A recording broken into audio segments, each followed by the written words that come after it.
Assalamualaikum warahmatullahi wabarakatuh. Waalaikumsalam warahmatullahi wabarakatuh. Bismillah, alhamdulillah, alhamdulillah. Gimana semuanya sehat? Alhamdulillah. Sabar ya. Kita selalu ada dalam Allah ya.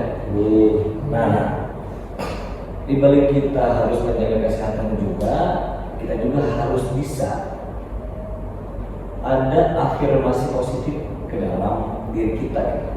Jadi kita pun harus nge-push diri kita sendiri, bukan hanya dari dorongan orang lain, tapi kita pun harus bisa nge-push diri kita sendiri, mendorong diri kita sendiri supaya termotivasi dalam hal apapun. Oke, termasuk sekarang pembelajaran sekarang. Nah, pada kesempatan kali ini adalah materi kita pembelajaran fikih dan materi kita yaitu mengenai minuman yang halal dan haram. Nah, coba di sini siapa yang dapat menjelaskan atau menyebutkan salah satu minuman halal dan haram? Silakan yang di sini. Contoh minuman halal. Apa? Itu contoh minumannya? Yang haram. Yang apa kan bisa ini rasa amis ya. Oh, jadi kalau nanti ya itu termasuk yang halal ya, kecuali airnya dalam artian arak ya. Nah, itu disebutnya dalam salah satu minuman yang haram.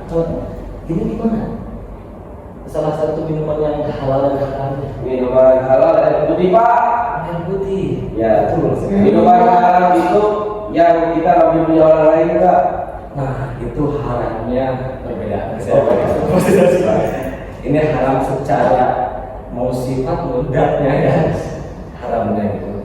Nah, dalam semuanya sekarang saya akan menjelaskan salah satu dan apa sih kita juga harus membedakan gitu apa sih minuman halal dan haramnya gitu.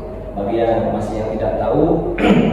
Jadi betul yang tadi dikatakan semuanya, salah satu yang termasuk minuman halal itu ya air putih, terus segala jus buah-buahan ya, jus, terus semuanya jenis madu, minuman jenis madu atau ya sekarang mas ada labelnya ya halal gitu ya. Nah, salah satu mungkin contoh-contohnya yang minuman haram itu adalah seperti di kalam menyebutkan merek gitu, vodka gitu. Terus yang tadi AMD ya. Vodka itu apa? Vodka itu jenis minuman yang haram dikonsumsinya, yang difermentasi dari anggur, gitu ya, bedanya anggur putih. Nah, untuk itu. Lalu selanjutnya selain daripada vodka, sekarang ada lagi yaitu vibes ya, yang mungkin di kalangan orang-orang yang suka meminum itu sebuah baru mereknya baru itu.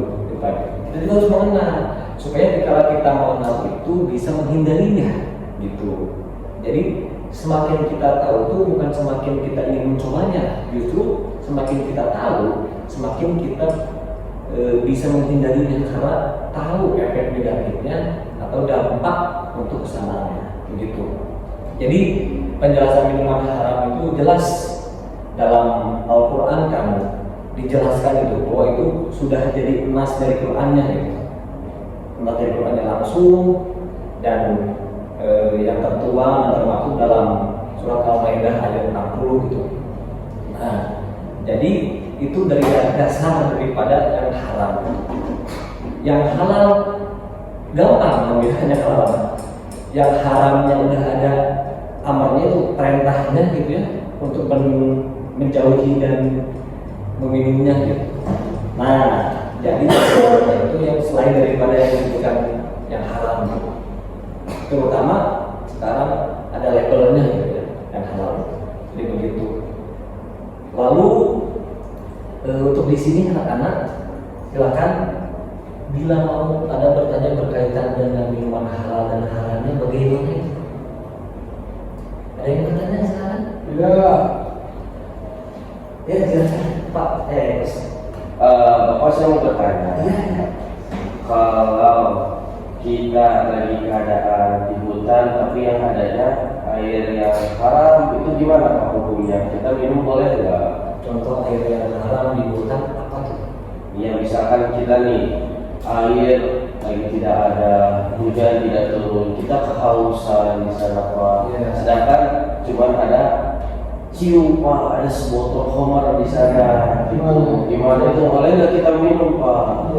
Kita sudah jadi gini ya pokoknya. Ya boleh. Jadi gini, kita sudah berusaha belum mencari atau mencari gitu ya, berusaha mencari selain daripada minuman itu tuh, atau adanya udah aktif itu kan adanya itu doang.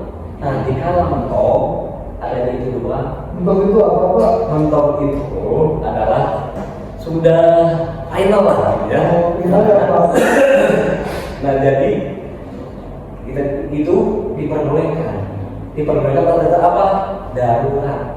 Ya. Daripada kita tidak merasa diri kita sendiri, tidak merasa ruh kita, kan itu bisa menyebabkan ketika kita tidak minum bisa menyebabkan kehausan atau dehidrasi yang berlanjut kan. Dan daripada mengaruh kepada kesehatan itu tidak apa-apa kalau darurat.